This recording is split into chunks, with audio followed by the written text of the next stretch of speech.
Setelah sampai sini merasa sangat kehausan sekali, sangat dahaga sekali, maka tongkat itu ditancapkan sampai berkali-kali, sampai banyak kali. Kalau ada yang meneliti di Sendang ini, itu sekitar 7 kali tancapan atau ada 7 sumber mata air yang ada di Sendang Coyo ini. Memang Angklung Darmo di situ sangat kental sekali ya dengan cerita-cerita masyarakat, karena kebetulan di daerah sana itu ada yang namanya oro-rosin, diorcekkan ke barang-barang yang mereka suka supaya mereka terhilang dari aura-aura yang tidak baik.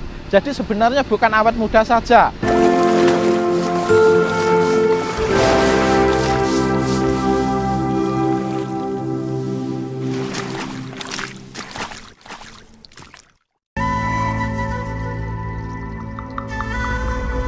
Nama saya Triwidodo dan saya termasuk tokoh masyarakat yang ada di Desa Mlowo Karangtalun, dan Sendang Coyo ini adalah wilayah dari Mlowo Karangtalun, pangkuan dari Desa Mlowo Karangtalun itu sendiri. Jadi cerita daripada Sendang Coyo yaitu mula-mula ada seorang sunan, yaitu Sunan Kalijogo, dalam penyebarannya agama Islam waktu itu ya. Terjadi penyebaran agama, dan kebetulan di daerah Demak itu banyak sekali umat-umat agama Islam atau Muslim waktu itu. Maka pada saat itu dibutuhkan suatu bangunan masjid yang besar supaya digunakan untuk umat-umat lainnya, khususnya yang beragama Islam. Karena masjidnya itu baru dibangun, maka Sunan Kalijogo itu memberi amanah atau menyuruh kepada santri-santrinya atau murid-muridnya untuk mencari kayu jati. Jadi sebenarnya muridnya banyak, tapi yang viral ini adalah Kiai Gambi. Jadi sebelum kami ceritakan secara detail, kalau orang sekitar sini menyebutnya Mbah Gabus, tapi itu sebenarnya nama aslinya adalah Kiai Gambi. Jadi setelah diberi amanah, diberi istilahnya, diberi apa ya, amanah-amanah atau pesan-pesan kepada Kiai Gambi sebelum berangkat untuk mencari kayu jati itu, maka Kiai Gambi itu diberi tongkat bambu. Jadi tongkat bambu itu diberikan kepada Kiai Gambi supaya sewaktu-waktu di tengah jalan atau dimanapun, kalau memang sangat membutuhkan atau merasa dahaga, haus sekali, maka tongkat itu bisa digunakan oleh Kiai Gambi untuk ditancapkan 1 kali saja. Jadi dengan tongkat itu, maka kalau sudah ditancapkan 1 kali akan keluar airnya. Tapi gini, jadi setelah Kiai Gambi melakukan perjalanan itu, menemukan kayu jati di daerah Sendang Coyo ini, ternyata yang dipesankan itu kadang-kadang tidak taat, yaitu sudah menjadi lumrah biasa bagi manusia, karena saking lelahnya, capeknya, dahaganya, akhirnya yang keluar itu adalah nafsunya, lupa dengan ketaatan pesannya dari Sunan Kalijogo. Akhirnya setelah sampai sini merasa sangat kehausan sekali, sangat dahaga sekali, maka tongkat itu ditancapkan sampai berkali-kali, sampai banyak kali. Kalau ada yang meneliti di Sendang ini, itu sekitar 7 kali tancapan atau ada 7 sumber mata air yang ada di Sendang Coyo ini. Jadi pada saat ditancapkan sampai berkali-kali itu, maka yang muncul bukan airnya sedikit, tapi malah meluap-luap. Jadi air yang keluar itu sangat banyak sekali, akhirnya mengakibatkan Kiai Gambi itu sendiri akhirnya tenggelam di situ, terapung di situ, meninggal di situ, karena ketidaktaatan kepada Sunan Kalijogo tadi. Jadi pada saat dia meninggal di situ, akhirnya dia kemambang, terapung, seperti ranting pohon yang terapung, seperti gabes yang terapung. Maka ditemukan oleh masyarakat sekitar sini. Jadi masyarakat sekitar sini ya ambil simpelnya saja, karena tidak tahu itu siapa, karena beliaunya itu mengapung seperti gabes, maka masyarakat di sekitar sini ya cukup memanggil dia itu Mbah Gabus. Jadi masyarakat tidak tahu kalau itu adalah utusan dari Sunan Kalijogo.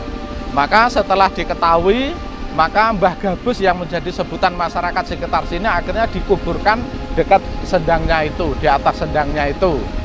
Jadi setelah dikuburkan, lah tongkatnya itu tidak ikut dikuburkan, karena waktu itu yang menguburkan itu punya istilahnya pikiran, sudah pinter ya. Jadi tongkatnya itu hanya ditancapkan dekat kuburnya, di dekat sendangnya itu. Karena apa? Karena menjagani suatu saat kalau ada ahli waris atau orang-orang tertentu yang mengenali tongkat itu, maka bisa dipastikan bahwa itu adalah Kiai Gambi itu.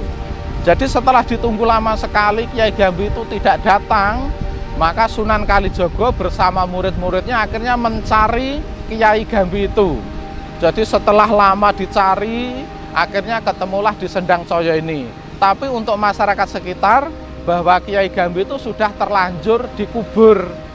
Tapi bukti tongkat itu masih ada, karena seorang sunan tentu saja tahu bahwa itu adalah sisa-sisa itu toh. Tongkat bambu itu adalah milik Sunan Kalijogo yang diberikan kepada muridnya Kiai Gambi itu. Maka Sunan Kalijogo itu memberi pesan, memberi tahu pada orang di sekitar sini bahwa itu adalah namanya sebenarnya adalah Kiai Gambi, murid dari beliau itu sendiri. Jadi tongkat bambu itu kan ada tanahnya itu ya. Kalau orang sini bilang itu dibal. Ada dibalnya, ada tanahnya yang di pucuk tongkat itu.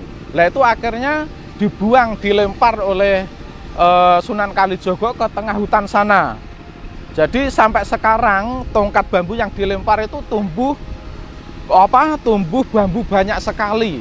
Karena itu dari bambu yang ada dibalnya, maka itu namanya disebut sebagai pring gedibal atau bambu gedibal. Saat ini masih ada di tengah hutan sana.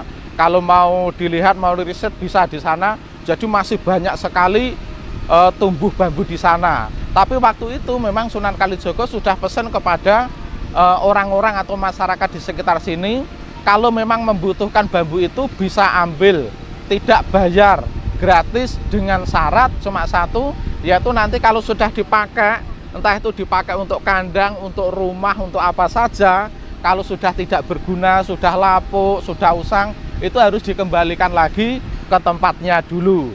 Jadi harus dikembalikan. Dulu itu sangat diata-ati sekali oleh masyarakat sekitar ini. Jadi waktu itu saya juga masih ingat sekali. Jadi di daerah sekitar sini kalau sudah pakai bambu itu selesai rusak, semuanya dikembalikan ke sana. Tapi karena budaya kita, orang menjadi kepepet secara ekonomi, akhirnya budaya itu menjadi terkikis ya, karena kemajuan zaman atau apa. Jadi sekarang orang ambil ya ambil saja. Maka sekarang malah ada lagi orang ambil malah dijual. Karena apa? Karena budaya ketaatan yang diwariskan oleh Sunan Kalijogo itu tidak ditaati. Jadi budaya ketaatan yang diwariskan oleh Sunan Kalijogo itu juga menjadi menjadi sumber inspirasi kami bahwa ketaatan itu sangat penting sekali. Bukan hanya untuk dunia pendidikan, tapi untuk semua masyarakat memang harus taat kepada Sunan Kalijogo, kiai, guru-guru, taat kepada aturan. Sebenarnya itu adalah pesan yang mendalam sekali dalam kehidupan bermasyarakat.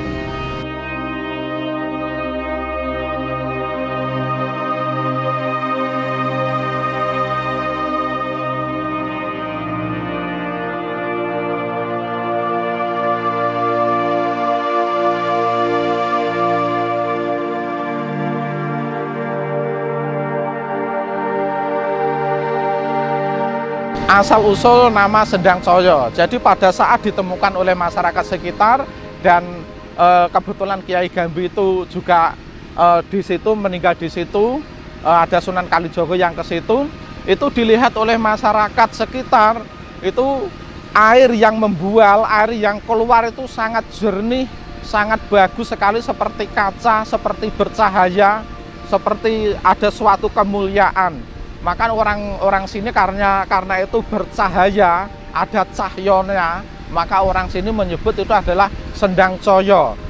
Artinya bahwa air itu sangat bersih, berkilo-kilo seperti kaca. Maka orang sini menyebutnya itu adalah Sendang Coyo.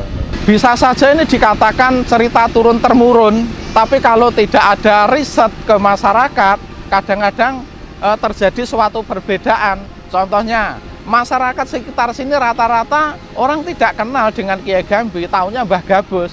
Maka setelah kami mencari sumber-sumber dari sesepuh di Desa Mlowo Karangtalun ini, cerita-cerita yang masih berlangsung itu ada narasumbernya dari sesepuh yang sekarang juga sudah meninggal, yang dulu sempat kami riset ke beliau-beliau.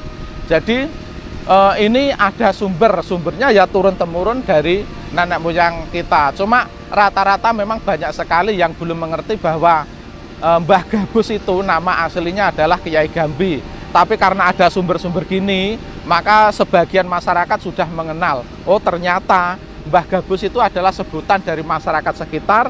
Nama aslinya adalah Kiai Gambi yang diutus oleh Sunan Kalijogo.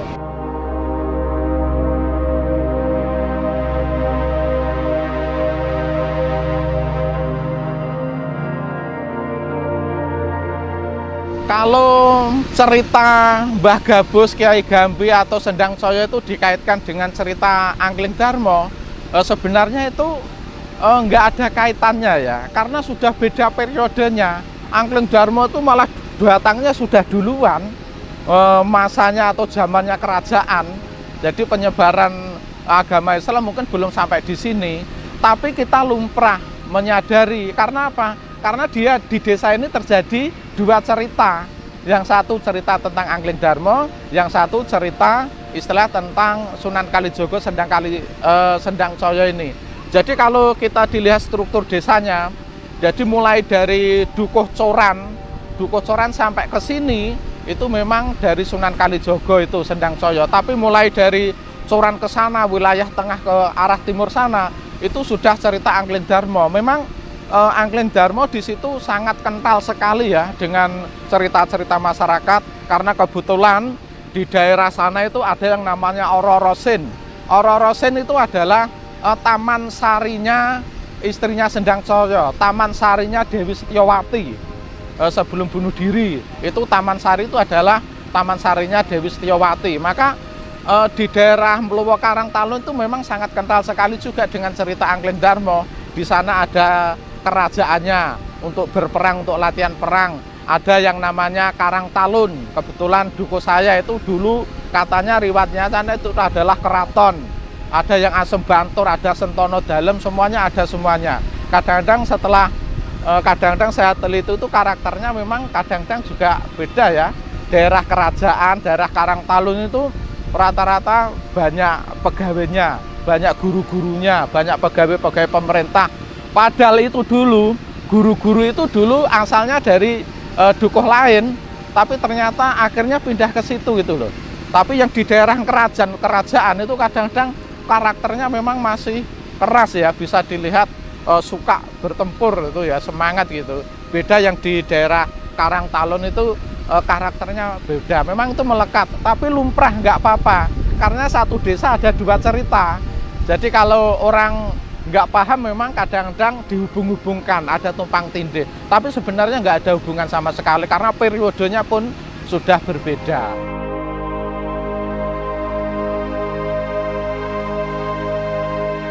Jadi di sini sangat terkenal sekali ya, orang yang mandi di Sendang Soyo itu mereka merasa awet muda. Itu adalah sugesti, bisa saja mitos sugesti, tapi bisa saja ya. Orang kalau sudah kering, keruntang, kepanasan apa, mandi di sini tentu ya menjadi seger. Ya karena nutrisi airnya kan banyak. Tapi oke lah, itu menjadi cerita, menjadi keyakinan. Sampai sekarang juga menjadi keyakinan, sugesti mereka kuat, ternyata orang mandi di sini menjadi sehat. Malah sampai sekarang itu banyak sekali orang-orang yang mencari air di Sendang Soyo, pakai botol, pakai apa itu jerigen, dibawa pulang. Ada yang dioleskan ke badannya supaya dia untuk obat yang sakit itu. Ada yang langsung diminum, ada langsung itu dipercikkan ke barang-barang yang mereka suka supaya mereka terhilang dari aura-aura yang tidak baik. Jadi sebenarnya bukan awet muda saja. Ada sebagian dari masyarakat sekitar yang mungkin agak jauh, itu kadang-kadang bersama rombongan itu di Sendang Soyo ini dia nyilem ya, tenggelam, dia ambil kayak batu gini, tapi pakai giginya, pakai gigi setelah naik ke atas. Ini nggak boleh di dalam air dipegang pakai jari ya. Dari gigi ini di atas, setelah sampai permukaan di atas air baru ini boleh dipegang. Lah media ini untuk mereka itu sangat suka sekali, mereka yakin sekali. Kadang mereka ini ditaruh di bak kamar mandi, atau kalau orang Jawa ditaruh di gentong untuk air minum itu. Jadi kalau dia ada batu yang dari sendang ini, dia meyakini bahwa ini adalah menjadi berkah banyak sekali, berkah bagi ekonominya, bagi kesehatannya. Jadi banyak orang yang mempercaya itu sampai sekarang gitu ya.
Harapan kami bahwa Sendang Coyo ini bukan milik kami saja, bukan milik Mlowo Karangtalun saja. Kami berharap semua daerah ikut memiliki rasa ingin memiliki.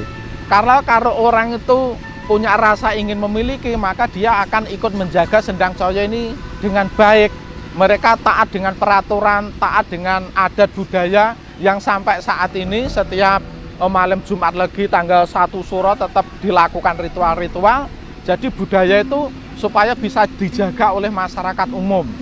Jadi kami berharap besar ini menjadi milik bersama ya. Kalau orang ingin memiliki, otomatis ketaatan yang diwariskan oleh Sunan Kalijaga itu ya bisa diterapkan di sini. Orang bisa taat pada peraturan-peraturan yang ada di Wana Wisata Sendang Coyo ini ya.